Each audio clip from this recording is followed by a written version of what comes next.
how to fix like button on Facebook page. So basically what you're gonna have to do is simply go to your profile on Facebook, and then what you're gonna have to do next is simply click on these three dots, and then simply click on, so here you should see turn on professional mode. As you can see, mine is already turned on, so I'm gonna turn this off just to show you how to fix this problem.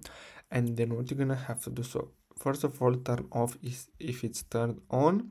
Then what you're gonna have to do is simply go back, then click on these three dots again, and then simply what you're gonna have to do is simply turn this on again. So as you can see, let me refresh this because it seems that the feature, as you can see, now we have it already here.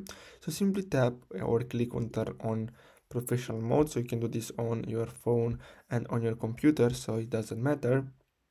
Now basically with this feature here, now instead of having the add friend button on your Facebook profile, you're gonna have the option to get followers and likes to your Facebook profile.